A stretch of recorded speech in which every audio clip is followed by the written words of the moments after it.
ისევ ბავშვებს მინდა რომ მიმართო. ნახეთ, ვიცი რომ გრძნობთ, ინტუიციურად გრძნობთ, რომ რაღაცა არ ხდება სწორად თქვენ ოჯახში. ის თუნდაც რასაც გარიგებენ, ის ყველაფერი, რასაც გეუბნებიან თუ ფულთან დაკავშირებით და ასე შემდეგ, ყველაფერი ხვდებით, რომ არასწორია. ეს გრძნობთ, ინტუიციურად გრძნობთ. ამიტომ გაქვთ გაღიზიანება, ამიტომ ბევრი რამ. ამიტომ ნახეთ, გაუგეთ თქვენ მშობლებს. თქვენმა მშობლებმა რაც იციან, იმის და მიხედვით აკეთებენ. გესმით, უკეთესი არ იციან. გესმით, ანუ ვერ გააღვიძეს ღმერთი მაჯი და რაკნან ახლა ჩავქოლოთ, არა, მივიღოთ. არიან ისევ შიშით აქვთ ნამართი ცხოვრება. ცხოველურ საწყისებში არიან, ცხოველის ცნობიერებაში არიან. არ გაუღვიძებიათ ღმერთი, არ გაუხსნიათ გული, ნატკენი აქვთ და რაკნან, გესმით? ამიტომ უბრალოდ მიიღეთ ისინი როგორებიც არიან, უბრალოდ დაიჭირეთ საზღვრები მათთან. ანუ უთხარით, რომ შენი ცხოვრება გაქვს, შენი ცხოვრება მე შემიშვი. უბრალოდ ამ სხეულს დაეხმარო გაზრდაში, როგორ ჯანსაღყვებაში, დისციპლინა, როგორ მასწავლე ჩემს სხეულს, აი ამ სხეულს, თორე სული თვითონ იზავს, გააკეთებს ყველაფერს. სულს ცოდნა ისედაც აქვს.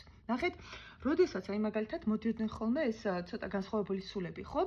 რომ გაეღვით კაცობრიობა სხვა ეტაპზე გადაიყვანათ, ხო? თავისუფლებოდნენ ყველაფერზე, სკოლაში არც კი ულია ზოგს. ძირითადად ვინც აი რაღაცა სწავლს მიაღწია, ანუ ცნობიერება შეცვალა. არ უვლია, იმიტომ რომ ლიმიტირებული, არც რელიგია ქონია, არც სკოლაში უვლა, იმიტომ რომ ლიმიტირებული, არავის არ დაუწესებია მათთვის ლიმიტი. გესმით, ულიმიტო იყო მათი აზროვნება. ულიმიტოდ ოცნებობდნენ. არ ქონდათ ლიმიტი. სკოლაში ეგრევე ლიმიტი და რასაც გვასწავლენ ყველაფერი 99% არასწორია. კიდე როგორც მშობლებისგან ყველაფერი რასაც გეუნებათ არასწორია, უბრალოდ დააკლდათ სიყვარული. არც მათ არ იციან. ყველაფრის მიზეზი უსიყვარულობა არის, უპირობო სიყვარული არ გაუზიარეს. ცხოველი გაუზიარო და საოცრება რა არის, იცით? აი ნახეთ, სხეული გვაქვს ცხოველის, ხო? იმ დედაფლ უარესად რატო ვართ? იმიტომ რომ უფრო უკიდურესობისკენ, უფრო უარესისკენ რატო წავით? იმიტომ რომ ამ ცხოველსაც არ ავითარებენ. კაცო, დედაფლებას საერთოდ მოწყდა ადამიანი. გესმით? აი ინსტინქტებს საერთოდ დაიკარგა. და ამიტომ ძირითადად ეს არის რა ქვია, ცხოველები, როდესაც ყავს ადამიანებს, ის ცხოველი ზე აგრესიულია, გააორბით, როგორ აკონტროლებს შენ ძაღლს? მე ვუსმენ ჩემს სხეულს, ჩემში არსებულ ცხოველს და ვიცი როგორ უნდა მივუდგე. გესმით? ამიტომ კავშირი დედაფლებასთან რო აღარ გვაქვს, უფრო მეტად დაბნეულები ვართ. ეს ცხოველი თუ არ განავითარე, სულს ვერ მისცემ, სული ვერ დაეპატრონება, ვერ გააღვიძებს ღმერთის ცნობიერებას. ამიტომ გავუგოთ მშობლებს, უბრალოდ შეცვალეთ თქვენ თავში. დედა, მამა. მათი 99% რაც კი გითხრეთ, დავიწყეთ. მოусმინეთ თქვენ თავს. თქვენში არსებულ ღმერთს. და ნახეთ, ეხლა რო ამბობენ დემონის ატან შეგაშინას. რა, გავუგოთ. ნახეთ, დემონი რა არის? რატო გვეშინია? იცით? იმიტომ რომ არ ვიცი. ანუ მან ნახე, სად არის ხა დემონი, გესმის და არ ვიცი რა, სწორად არც კი მიხსნიან, რომ რაღაც უნდა გეშინოდეს, იმიტომ ამას ყველაფერი თქვენშია, კაცო. და რადგან არ ვიცით, უფრო მეტად მაგიტომ გვეშინია და რას არ ვაკეთებ, ოღონდ დემონმა არ შემოგვიტიო. იმიტომ რომ სად გავიხედო მარჯვნივანი მარცხენა. აქ არის ყველაფერი და რა არის ეს დემონი, იცით? სხეული. ბუნებას გადახედეთ რა, ეს სხეული გვაქვს ცხოველის, სული ღმერთის. ეს არის დუალიზმი, გესმით? ეს სხეული თუ არ განავითარე, სული ღმერთის ცნობიერებაში ვერ გადახვალ, ვერ გააღვიძებ. სულის სხეულს ვერ დაუკავშირებ და ვერ აღასრულებ მისიას. და ნახეთ, ცხოველებში როგორ ჭამენ ერთმანეთს. ახალი ლომი, როდესაც მოდის, მაგალითად, მამრი ლომი, ხო? აი ახალგაზრდა მოკლა, ეს არის რა ქვია, მოხუცებული ლომი, დაეპატრონა მის მოხუცებულ საცოლეს. ახალგაზრდა შვილებს ყველას. გასამრავლებლად. და რას აკეთებს, იცით, რომ ეგრევე მომწიფდნენ გასამრავლებლად, მზად იყვნენ, კლავს ბოკვერებს. ხალხო კლავენ ერთმანეთს, ჭამენ ერთმანეთს. წერებში რომელიღაცა წერი არის, რო შეჯვარდნენ, დედრი ჭამს მამს. რომ მე შემდეგ აი ეს მჭირდება ეს რა ქვია, ვიტამინები, რომ შეძლოს მე მომავალ თაობის ის არის რა ქვია, შეუწყოს ხელი მომავალ თაობას. მომავალ თაობის გაზდას. ჭამენ კლავენ ერთმანეთს, ამაზე მეტი დემონიზმი რა გინდა? ცხოველები კლავენ, რა ვიცი, რას არ უკეთებენ ერთმანეთს? კონკურენცია, ეს ყველაფერი ცხოველური არის, გესმის? კონკურენცია, ეჭვიანობა, დომინანტობა, ყველაფერი ცხოველი და ღმერთის ცნობიერება რა არის? სული რა არის? უპირობო სიყვარული, ნიჭის გაღვიძება, შენი გაბედნიერება, ჩემი ნიჭით, შენ გამაბედნიერება, ჩემი ნიჭით. მახსოვს მე ნიჭერთა აწილდი მაქვს დამთავრებული კონსერვატორიასთან არსებული და იქ რომ აი ეს გავიდოდით ხოლმე ხმწმეცმის ჰანდგები, ზოგი ფორტეპიანოს ოკრავდა, ზოგი სალამური, ზოგი მღეროდა, ზოგი ყველას თავის ნიჭი ჰქონდა და ყველა სხვადასხვა რაღაცას უბერავდა.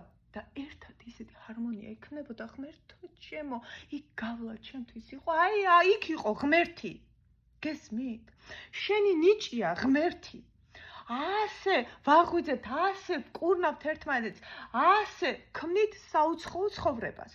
ამიტომ დაივიწყეთ რა გითხრა, მამამ, დედა, ხო, კიდე ის არის, რომ კი არ უნდა გააღმერთო, რაღაც გაღმერთებაში გაზულუქებას არ გულისხმობ. ამას ისედაც აკეთებთ. ოქრო შუალედი. ცხოველს მიეცით, ჩემი ერთი მეგობარი მყავდა და ეს მეგობარს უთხრა რომ ბავშვი ყავ ესეთი როგორი მეთოდე იცით რომ ქონდა არჩეული რომ აი არაფერი არ უთხრა გაზარდე თავისუფლად და მე და მეუბნებოდი არა დისციპლინა ასწავლე მეთქი რომ ბავშვ თავიდანვე რაღაცა რომ მე უცხო იქნება მე შეეშინდება აი როგორ დავიწყო მაგალითად სირბილი თუ შენ მე არ მასწავლე სიარული თუ მე 1000 ჯერ არ დავეცი სიარულის დროს, შემდეგ სირბილის დროს, როდესაც მომიწევს, იმიტომ რომ ცხოვრება მაიძულებს სირბილს, დაცემა 1000 ჯერ და 2000 ჯერ მეტად უფრო მტკინეული იქნება. მოკლედ ამ გოგმა არ დამიჯერა და ასე აბავშვ არაფერი არ უთხრა, არ იმასქნა, არანაირი დისციპლინა, არანაირი აღზრდილი მეთოდი, ასე თავისუფალი რაღაცა უჭი და ბავშვი დღეს არის ზედაკომპლექსებული. შემდეგ ბავშვს უყვარდა ცხოველები, დედას ჰქონდა ბავშვობაში უკბინა, ვერ განთავისუფლდა რა წარსულისგან და უცბად ბავშვს აეკიდა, საერთოდ არც უკბენი არ აშუაშია ძაღლი მასთან, ძაღლს შორიდან რო ხედავს ეშინია, რატო დედამ გადასცა მისი შიში.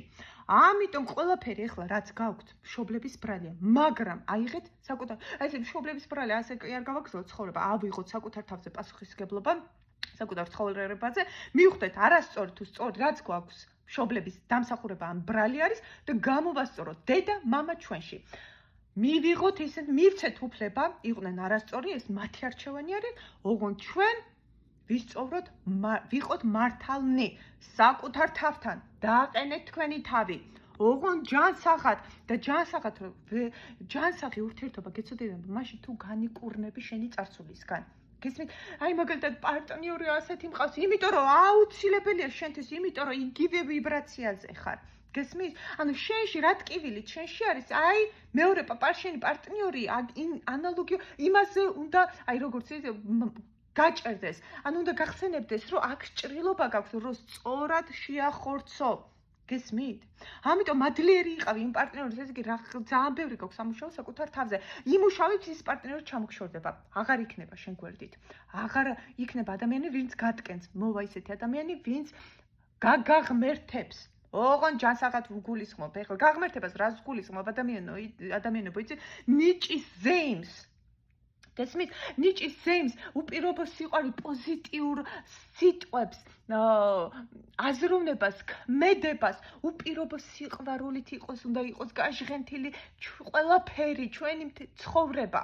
რაც რთული არის, მეც ანალოგიურად სწავლობ, რასაც გეუბნებით, იმას მეც ვსწავლობ. დამიჯერეთ. მეც პროცესში ვარ. და ამიტომ ვაპატიოთ მშობლებს, გავუშვათ, მივატოვოთ ცხოველებში როგორ არის, ჩემო კარგო, დავაკვირდეთ ბუნებას. ერთმანეთ ყველას თავისი ადგილი აქვს, ყველას მიუჩინეთ თავისი ადგილი. არავინ არ დააყენოთ ღმერთზე წინ, არც დედა, არც მამა. ღმერთს მოусმინეთ. გესმით? ღმერთი გეუბნება, რომ ეს არჩია ეს და ღმერთი თქვენში არ არის ეკლესიაში, არ არის მამაოში და დედაოში. ღმერთ თქვენ დედაოც ხართ, მამაოც ხართ, ყველაფერი თქვენ ხართ. თქვენ შუამავალი არ გჭირდებათ. შუამავალი მაგალითად მასწავლებელი თუ რამე არის, აი როგორც მათემატიკა არ ვიცოდი, და მიმიყვანდი. ასე კი, მაგრამ სულიერება თქვენშია, ღმერთი თქვენშია. ამიტომ გააღვიძეთ თქვენში და აღასრულეთ მისია. მის დგომიდოდა. უპირობოდ მიყვარხართ. არ შეგეშინდეთ დემონის, ანუ ამ ცხოველის. შეუწყეთ ხელი, განავითარეთ. გააღვიძეთ სული. შიშით ნამართი ცხოვრება არ გინდათ. გავუშვით დედა, მამა, ანუ მათი არასწორი შთაგონებები თქვენში და შექმენით საოცარი ცხოვრება. ნიჭთა ზეიმი, უპირობო სიყვარული, მთლიანობა, ერთმანეთის გვერდში ყოფნა.